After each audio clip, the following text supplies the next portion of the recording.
வணக்கம் நண்பா. இது உங்கள் ரெஸ்லிங் ஃபேமிலி 2.0. இன்னைக்கு வீடியோவில் பார்க்க போகிறது பேசன் பெர்லின் நடந்து முடிஞ்சிருச்சு ஒரு வேளையா. அதை பற்றி சில முக்கியமான அப்டேட்டை பற்றி தான் பார்க்க போகிறோம். வீடியோவை ஸ்கிப் பண்ணாமல் பாருங்கள். வாங்க டைம் வேஸ்ட் பண்ணாமல் நம்ம வீடியோக்குள்ளே போகலாம். அதாவது இப்போ பேசன் த பெர்லின் வந்து வெற்றிகரமாக நடந்து முடிஞ்சிருச்சு. இதில் நம்மளுடைய கோடி வந்து ஒரு விஷயத்த சொல்லியிருக்காரு. அதாவது நான் வந்து என்னோட ஃப்ரெண்டான கெவின் ஓவன்ஸுக்கு வந்து ஒரு வாய்ப்பு கொடுத்தேன். அதாவது என்னோட மோதுறதுக்கான ஒரு வாய்ப்பை வந்து நான் கெவின் ஓவன்ஸுக்கு கொடுத்தேன். அதே மாதிரி பேசன் த பெர்லின்ல அவன் என் கூட மேட்ச் விளாண்டான். அந்த மேட்ச்சில் வந்து நான் வந்து அவனை வீழ்த்தி நான் சாம்பியன் ஆயிட்டேன். அதாவது என்னோட இன்னொரு ஃப்ரெண்ட் இருக்கான். அதாவது என்னோட பெஸ்ட் ஃப்ரெண்டான என்னோட ராண்டி ஓர்டன். அவன் கூட வந்து நான் ஆசைப்படுறேன். அதாவது மேட்ச் விளையாட ஆசைப்படுறேன். அதாவது அவனுக்கு வந்து என்னோட சாம்பியன்ஷிப்புக்கான ஒரு ஆப்பர்ச்சுனிட்டிய வந்து நான் வந்து ராண்டி ஓர்டனுக்கு தரப்போறேன். அப்படிங்கிற மாரி நம்மளுடைய ராண்டி ஓர்டன், அதாவது நம்முடைய கோடி ரோட்ஸ் வந்து நம்முடைய ராண்டி கிட்ட சாம்பியன்ஷிப்புக்கான ஒரு ஆப்பர்ச்சுனிட்டி தரப்போறேன் அப்படிங்கிற மாரி நம்மளுடைய கோடி சொல்லியிருக்காரு. அதாவது இது எனக்கு என்ன சொல்றது அப்புட்ன்னா, அதாவது நான் சொல்லப்போற விஷயம் வந்து கோடி ஃபேன்ஸுக்கு வந்து ரொம்பவும் காண்டாகும். சரிங்களா? ஆனா அது சொன்னாலும் சொல்லாட்டியும் அது கோடியோட ஃபேன்ஸுக்கு ரொம்ப காண்டாகுதாம். என்னடா நெனச்சுக்கிட்டு இருக்கீங்க நீங்க? அதாவது சாம்பியனா இருக்கிறவங்க வந்து இன்னொரு ஆளு தான் வந்து சேலஞ்ச் பண்ணுவாங்க. அதாவது நான் உன்ன சேலஞ்ச் பண்றேன். அதாவது நான் உன் கூட மோத ஆசைப்படுறேன் அப்படிங்கிற மாரி அவங்கள தான் சேலஞ்ச் பண்ணுவாங்க. இப்போ எக்ஸாம்பிள் சொல்லணும் அப்படின்னு கேட்டா, எந்த ரெஸ்லரா இருக்கட்டும் சாம்பியனா இருந்தாரு அப்புட்ன்னா, அவர வந்து அதாவது நான் உன் கூட மோதுறேன். அதாவது நான் உன் கூட மோதுறேன் அப்படிங்கிற மாரி யாருமே சொல்ல மாட்டாங்க. ஆனா இப்போ கோடி என்ன சொல்றாரு அப்புட்ன்னா, அதாவது அவருக்கான ஆப்போனன்ட்ட வந்து அவரே தேர்ந்தெடுக்கிறாரு. அதாவது நான் உன் கூட ஆசைப்படுறேன். அதாவது நான் வந்து என்னோட டைட்டிலுக்கான ஒரு ஆப்பர்ச்சுனிட்டி வந்து நான் உனக்கு தரேன். நீ என் கூட மோது அப்படிங்கிற மாரி இவரா கேட்டு வாங்கிக்கிறாரு. இப்போ ரோமன் ரெயின்ஸ் இருந்தார் அப்புட்ன்னா, ரோமன் ரெயின்ஸ வந்து பல பேர் வந்து சேலஞ்ச் பண்ணாங்க. இது மாரி உன்கிட்ட இருக்க அந்த டைட்டிலுக்காக நான் உன் கூட மோதுறேன். உன்ன நான் வீழ்த்துவேன் அப்படிங்கிற மாரி பயங்கரமான ஒரு செக்மெண்ட்லாம் தருவாங்க. அதேமாரி பயங்கரமான ஒரு மூவ்மெண்ட்லாம் நம்முடைய ரோமன் ரெயின்ஸ்க்கு தருவாங்க. ஆனா இப்ப இந்த ஒரு ஸ்டோரி லைன்லும் சரி, இப்ப நம்முடைய கோடி வச்சிருக்க அந்த சாம்பியன்ஷிப் வந்து அப்படியே உல்டாவா இருக்கு. அதாவது இவரு வந்து எல்லாத்தையும் சேலஞ்ச் பண்றாரு. அதாவது நான் உன் கூட மோதுறேன் அப்படிங்கிற மாரி. அதாவது அவரோட ஃப்ரெண்டான நம்முடைய கெவின் ஓவன்ஸ் கூட மோதி முடிச்சுட்டாரு. அதுக்கப்புறம் இன்னொரு ஃப்ரெண்டான நம்முடைய ராண்டி ஓர்டன் கூட மோதணும் அப்படிங்கிற மாரி இவரா சொல்லிக்கிட்டு இருக்காரு. அதாவது இதுல வந்து ஒரு லாஜிக்கே இல்லாம ஒரு விஷயம் என்ன இருக்கு அப்படின்னு கேட்டா, அதாவது இப்போ வந்து இப்ப சோப்பு சீப்பு கடையில விப்பாங்க தெரியுமா? அதாவது சேல்ஸ் எக்ஸிக்யூட்டிவ் அப்படிங்கிற மாரி சொல்லுவாங்க தெரியுமா? அவங்க வந்து இந்த மாரி இத வாங்கிக்கங்க, இந்த சோப்பு வாங்கிக்கங்க, இந்த ஷாம்பு வாங்கிக்கங்க, இத வாங்குனா இது ஃப்ரீ அப்படிங்கிற மாரி சேல்ஸ் பண்ணுவாங்க தெரியுமா? அது மாரி இப்ப கோடி பண்றாரு. அப்புறம் நான் கோடிய பத்தி நான் சொல்ல விரும்பல. இதுக்கப்புறம் நான் சொன்னேன் அப்புட்ன்னா கண்டிப்பா கோடியோட ஃபேன்ஸ்லாம் காண்டாயிருவாங்க. இப்ப நம்முடைய கோடி ரோட்ஸோட அந்த ஒரு டைட்டில் ரீஜன் வந்து எப்படி இருக்கு அப்புட்ன்னு உங்களோட கருத்த நானு மறக்காம சொல்லுங்க நண்பா. அதே மாரி நம்முடைய ராண்டிக்கும் க கோடிக்கும் மேட்ச் நடந்தா எப்படி இருக்கும் அப்புட்ன்னு உங்களோட இந்த பெர்லின்ல நம்மளுடைய சிஎம் பங்குக்கும் நம்மளுடைய ட்ரூ மேக்கினருக்கும் ஸ்ட்ரீட் ஃபைட் நடந்துச்சு. இதில் வந்து நம்மளுடைய சிஎம் பங்க் தான் வின் பண்ணிட்டார். ஏன்னா சிஎம் பங்க் தான் வின் பண்ணுவார் அப்படிங்கிறது ஆல்மோஸ்ட் கன்ஃபார்ம் ஆனது. ஏன்னா சம்மர் ஸ்லாமில் வந்து நம்மளுடைய ட்ரூ மேக்கினர் வந்து நம்மளுடைய சிஎம் பங்கை க்ளீனாக பீட் பண்ணிட்டாரு. அதனால இப்போ பேசன் த பெர்லின்ல கூட நம்மளுடைய சிஎம் பங்க் தான் வின் பண்ணுவார் அப்படிங்கிற மாரி எக்ஸ்போர்ட் பண்ண மாரி, அதாவது நம்ம என்ன ப்ரெடிக்ட் பண்ணோமோ அதுதான் நடந்துச்சு.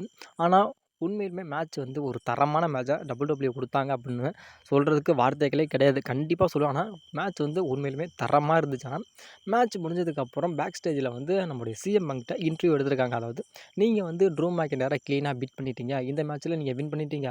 உங்களோட அடுத்த ஸ்டெப் என்ன அப்படின்னு கேட்டதுக்கு நம்மளுடைய சிஎம் சொல்லியிருக்காரு. அதாவது என்னோட அடுத்த ஸ்டெப் வந்து நான் வேர்ல்டு சாம்பியனுக்காக மோதலான்னு ஆசைப்படுறேன் அப்படிங்கிற மாரி அவரோட ஒப்பீனியன நம்முடைய சிஎம்க்கு சொல்லிட்டாரு. அதாவது இப்போ வந்து நான் வந்து ட்ரூ மேக்கின்டையர க்ளீனா பீட் பண்ணிட்டேன். இதுக்கப்புறம் ட்ரூ மேக்கின்டையர் வந்து என்னோட வழிக்கு வராம இருந்தான் அப்புட்ன்னா, என்னோட நெக்ஸ்ட்டு ஸ்டெப் வந்து கண்டிப்பா நான் வந்து குந்தர் வச்சிருக்க அந்த வேர்ல்டு ஹெவிவெயிட் சாம்பியன்ஷிப்புக்காக மோதுவேன் அப்படிங்கிற மாரி சொல்லியிருக்காரு. அப்படி ஒரு வேளை நம்முடைய ட்ரூ மேக்கின்டையர் வந்து திரும்பி என்னோட ஒரு இதுக்கு வந்தான் அப்படின்னா, என்னோட கதைக்கு வந்தான் அப்படின்னா, கண்டிப்பா வந்து திரும்பி ஒன் மோர் டைம் வந்து நான் அவன் கூட நான் மேட்ச் பண்ணுவேன் அப்படிங்கிற மாரி நம்மளுடைய சிஎம் பங்க் சொல்லியிருக்காரு. அதாவது இதுக்கு முன்னாடி ஏதோ ஒரு இன்டர்வியூல சொல்லியிருக்காரு. அதாவது நான் வந்து டபிள்யூக்கு வந்ததுக்கு மூல காரணமே நான் வந்து சாம்பியன் ஆகணும் அப்படிங்கிறதுக்காக வந்தேன். வந்தப்பவும் நான் செத்தரோட செத்தா நான் சேலஞ்ச் பண்ணலான்ட்டு இருந்தேன். அப்போ வந்து ராயல் ரம்பிள்ல வந்து அந்த இன்ஜூரி ஆனது அந்த ஒரு காரணத்தினால அது வந்து தடப்பட்டு போயிருச்சு. ஆனா கண்டிப்பா வந்து நான் டபிள்யூல வந்து நான் கண்டிப்பா சாம்பியன் ஆகியே தீருவேன் அப்படிங்கிற மாரி அவரு சொல்லியிருக்காரு.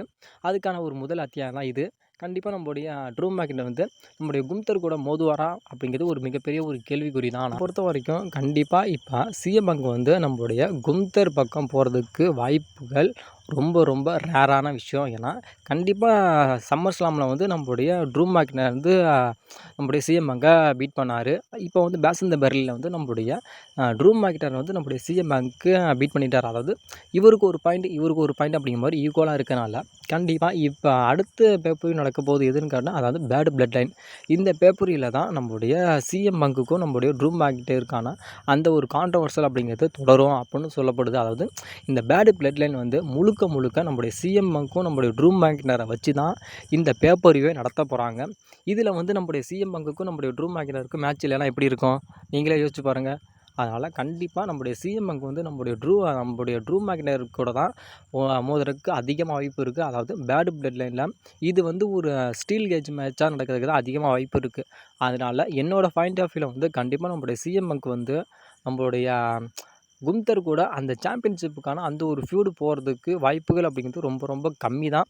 ஏன்னா இந்த நம்மளுடைய ட்ரூ மேக்னரோட அந்த ஒரு ஃபியூடு முடிஞ்சதுக்கு அப்புறம் வேணால் நம்முடைய சிஎம் பேங்க் வந்து அதுக்கப்புறம் நம்முடைய யார் சாம்பியனாக அந்த நேரத்தில் யார் வேர்ல்டு சாம்பியனாக இருக்கிறாங்களோ அப்போ வந்து நம்முடைய சிஎம் பேங்க் வந்து அவங்க கூட ஒரு ஃபியூடு போகலாம்.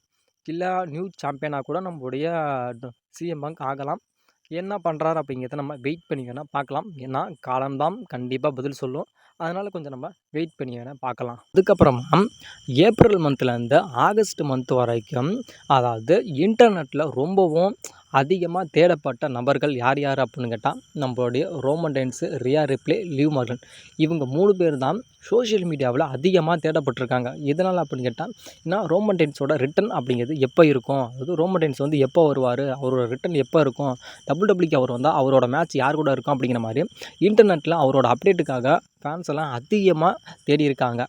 அதே மாதிரி நம்மளுடைய ரியா ரிப்ளே, அதாவது ரியா ரிப்ளே வந்து எப்போ ரிட்டர்ன் வருவாங்க, அவங்க மேட்ச் என்ன அப்படிங்கிற மாதிரி நம்முடைய ரியா ரிப்ளேயும் தேடியிருக்காங்க. அதுக்கப்புறம் நம்மளுடைய லிவ் மார்கன், அதாவது நம்முடைய லிவ் மார்கனுக்கும் நம்மளுடைய டாமினிக் மிஸ்டருக்கும் அந்த ஒரு லவ் ஸ்டோரி போயிட்டு இருந்துச்சுல்ல, அந்த ஒரு லவ் ஸ்டோரி எந்த அளவுக்கு போச்சு, எந்த அளவு ஃபேன்ஸ் மத்தியில் ரீச் ஆச்சு அப்படின்னு உங்களுக்கே தெரியும். அதனால் இதையும் நம்மளுடைய ஃபேன்ஸ் வந்து அதிகமாக தேடியிருக்காங்க. இதில் முழுக்க முழுக்க ரொம்பவும் யாரை அதிகமாக தேடியிருக்காங்க அப்படின்னு கேட்டால், உங்களோட ட்ரைபிள் சீஃப் ரோமன் ரெயின்ஸை தான் ஃபேன்ஸ் அதிகமாக தேடியிருக்காங்க. லாஸ்ட் அண்ட் ஃபைனல் அப்டேட்டாக சர்வைவர் சீரிஸ் நடக்க போகுது. அதாவது 2024க்கான சர்வைவர் சீரிஸ் நடக்க போகுது. அதாவது old blood line versus new blood லைனுக்கான ஒரு மிகப்பெரிய ஒரு வார் கேம் நடக்க போகுது. அதாவது டபிள்யூடபிள்யூ வந்து இந்த வருஷத்தோட 2024 சர்வைவர் சீரிஸை வந்து, அதாவது பிளட் லைனை மையமாக வச்சு தான் இந்த பேப்பரிவே முழுக்க முழுக்க நடத்த போகிறாங்களாம். அதாவது உங்களுக்கு இன்னமும் புரிகிற மாதிரி சொல்லணும் அப்படின்னு கேட்டால், அதாவது இப்போ வந்து பேசன் த பெர்லின் நடந்துச்சு. இது வந்து இந்த இடத்துல வந்து இந்த பேப்பரில் வந்து யாருக்கு மவுஸ் அதிகம் அப்படின்னு கேட்டால் நம்முடைய கும்தருக்கு. அதனால தான் நம்முடைய கும்தருக்கு வந்து பேசன் த பெர்லினில் வந்து மெயின் ஈவென்ட் மேட்ச் கொடுத்து ஒரு மிகப்பெரிய ஒரு மூவ்மெண்ட்டாக நம்மளுடைய டபிள்யூடபிள்யூ கொடுத்தாங்க. அதுக்கப்புறம் இப்போ நடக்க போகிற பேடு பிளட் லைன் இது வந்து யாரை மையமாக வச்சு நடத்த போகிறாங்க அப்படின்னு கேட்டால், நம்மளுடைய சிஎம் பேங்க்கும் நம்முடைய ட்ரூ மேக்னரை வச்சு தான் நடத்த போகிறாங்க. அதே மாதிரி சர்வைவர் சீரிஸ் வந்து நம்முடைய பிளட் லைனுக்கும், அதாவது ஓஜி பிளட் லைனுக்கும் இப்போ புதுசாக இருக்க அந்த நியூ பிளட் லைனை வச்சு தான் நடத்த போகிறாங்க. அதனால் இந்த மேட்ச்சுக்கான ஒரு ஹைப்னஸ் அப்படிங்கிறது ரொம்பவும் அதிகமாகவே இருக்குது. ஏன்னா அந்த ஓல்டு பிளட் லைனும் சரி, இதில் நியூ பிளட் லைனும் சரி, இதில் யார் யாரெல்லாம் இருக்க போகிறா அப்படிங்கிறது இன்னமும் சஸ்பென்ஸாகவே இருக்குது. ஆனால் இல்லை ரோமன் ரெயின்ஸ் வந்து யாரை யாரை கொண்டுட்டு வந்து சேர்க்க போகிறாரோ அப்படிங்கிற மாதிரி இன்னும் ஃபேன்ஸ் மத்தியில் ஒரு மிகப்பெரிய ஒரு கேள்விக்குறியாக இருக்குது. யார் தான் வந்து இணைவா, யார் தான் வந்து இணைவா, அதாவது ரோமன் ரெயின்ஸ் வந்து அந்த புதிய பிளட் லைனில் வந்து எப்படி எதிர்த்து நிற்க போகிறாரு, எப்படிலாம் அவங்களுக்கு ஆப்பு தரப்போகிறாரு அப்படிங்கிற மாதிரி ஃபேன்ஸ் மத்தியில் இப்போ இன்னமும் அதிகமாக போயிட்டுருக்கு. ஆனால் இப்போ வந்து பேடு பிளட் லைன் நடக்க போகுது. இந்த பேடு பிளட் லைனில் வந்து நம்முடைய ரோமன் ரெயின்ஸுக்கு எது மேட்ச் இருக்குமா அப்படிங்கிற மாதிரி ஃபேன்ஸ் மத்தியில் ஒரு மிகப்பெரிய ஒரு ஹைப்னஸ் இருக்குது. ஏன்னா இப்போ வந்து பேசன் த பெர்லியே நம்முடைய ரோமனுக்கு மேட்ச் இல்லை.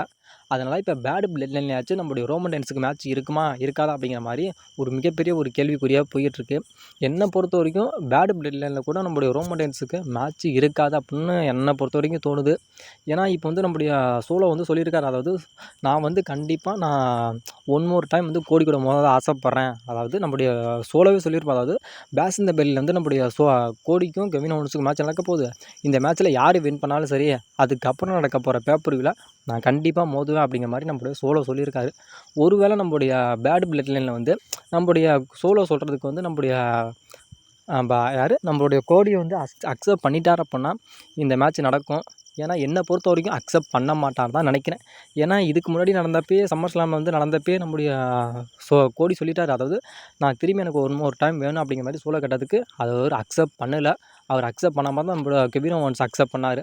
அதனால் இந்த தாட்டி கூட நம்முடைய கோடி வந்து அதாவது அக்செப்ட் பண்ணுறதுக்கு வாய்ப்புகள் கிடையாது. ஏன்னா நம்முடைய கோடி வந்து ரோமன் ரெயின்ஸ் அதாவது நம்முடைய ராண்டி ஓர்டனை பண்ணியிருக்கனால ராண்டி ஓர்டனை தான் அக்செப்ட் பண்ணி போவார்னு நினைக்கிறேன். அப்படி ஒரு வேளை நம்முடைய சோலோ சொன்னதை வந்து நம்முடைய கோடி அக்செப்ட் பண்ணல அப்படின்னா பேடு பிளட் லைனில் நம்முடைய ரோமனுக்கும் நம்முடைய சோலோவுக்கும் தான் மேட்ச் இருக்கும். அதுவும் ஒரு சந்தேகம் தான். அப்படி ஒருவேளை நம்முடைய ரோமனுக்கும் சோலோவுக்கும் மேட்ச் இல்லை அப்படின்னா நம்முடைய ரோமனுக்கும் ஜாக்கப் ஃபாட்டுக்கும் கூட ஒரு சிங்கிள்ஸ் மேட்ச் இருக்கிறதுக்கு அதிகமாக வாய்ப்பு இருக்குது. அந்த மேட்ச்சில் கூட நம்முடைய ஓஜிப் லைன் வந்து அந்த இடத்துல கூட ரியூனியன் ஆகிறதுக்கு அதிகமான வாய்ப்புகள் இருக்குது. அதனால் பேடு பிளட் லைன் வந்து Roman Reigns versus solo match நடக்குமா, இல்லை Roman Reigns versus Jacob Fatu match நடக்குமா அப்படிங்கிறத நம்ம வெயிட் பண்ணி வேணால் பார்க்கலாம் நண்பா. என்ன நடக்குது அப்படிங்கிறத நம்ம வெயிட் பண்ணி பார்க்கலாம். அதாவது எந்த மேட்ச் நடந்தால் நல்லாயிருக்கும் அப்படிங்கிற உங்களோட கருத்தை நான் மறக்காமல் கமெண்ட் செக்ஷனில் கமெண்ட் பண்ணுங்க நண்பா.